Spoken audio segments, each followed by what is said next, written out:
Hi, folks. Hope everybody's okay. Love to everybody out there. God bless you. I just want to show you this video. Um, just a little bit.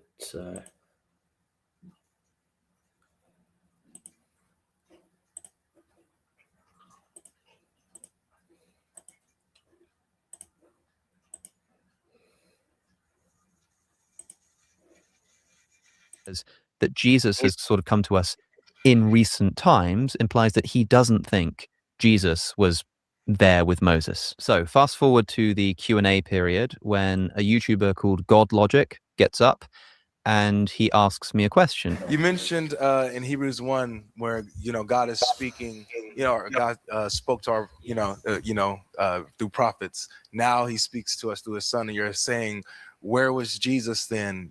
Back then he should have been active. And so regarding Hebrews, just want to read you this and get your thoughts on this. Okay, it's Hebrews 11. Regarding Moses, it says, by faith Moses, and I'm gonna just skip down to 25 and 26 for time, choosing rather to be mistreated with the people of God than to enjoy the fleeting pleasures of sin, he considered the reproach of Christ greater wealth than the treasures of Egypt, for he was looking to the reward. So how is it that Moses can be considering Christ's disapproval if Christ wasn't around for him to disapprove? And I was like, good point. Yeah, in fairness, why would the author of Hebrews place Christ in the time of Moses if he did? So that's the video there. So I just wanted to. Alex O'Connor.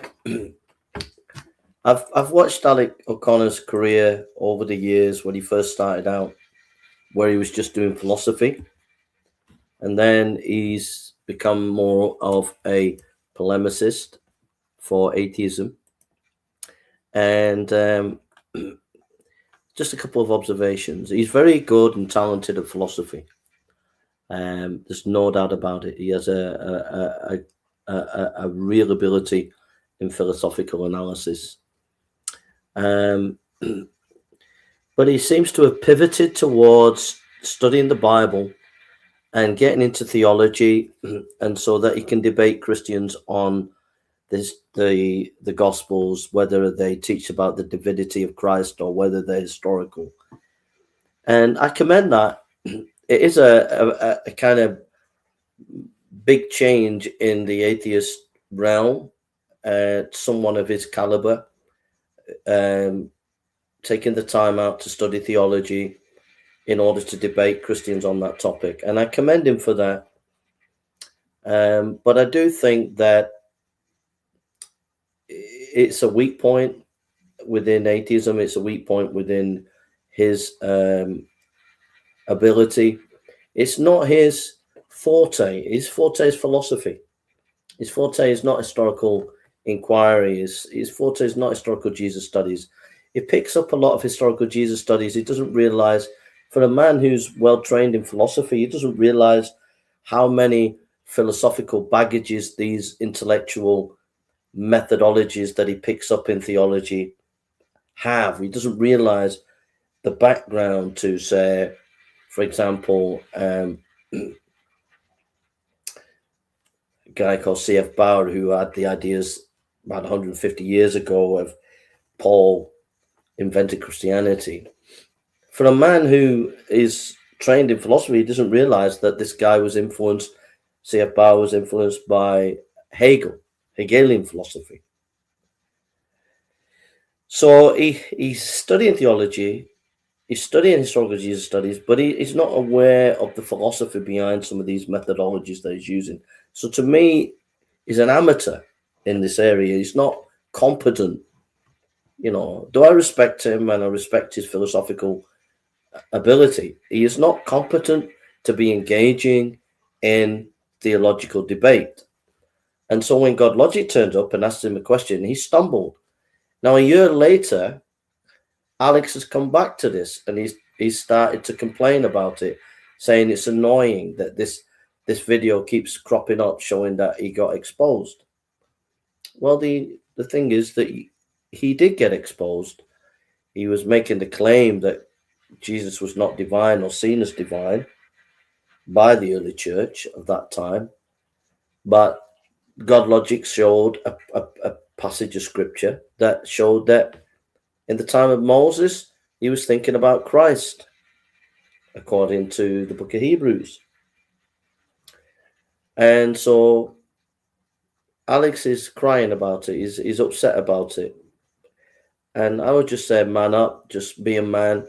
We can't win them all. Like you said, sometimes we get corrected and move on. But I would say that he is not competent to be debating theology. And it's a weak point, but it is refreshing that it is at least trying.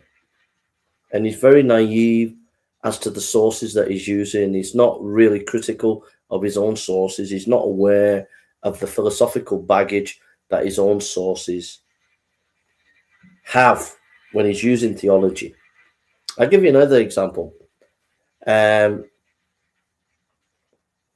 Take Bart Ehrman. Bart Ehrman's PhD in textual criticism.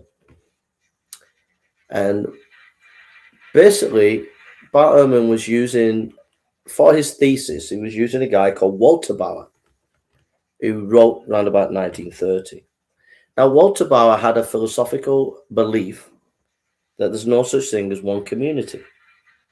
And so he studied like 4 different areas of the ancient world and said, look, the Christians were different. But it was based on this philosophical point of view, there's no such thing as one community. That theory went into Bart Ehrman's PhD on textual criticism. That's an example of how philosophy gets into theology, gets into biblical studies. But Alex, with all due respect, you're very naive. You don't really know these things.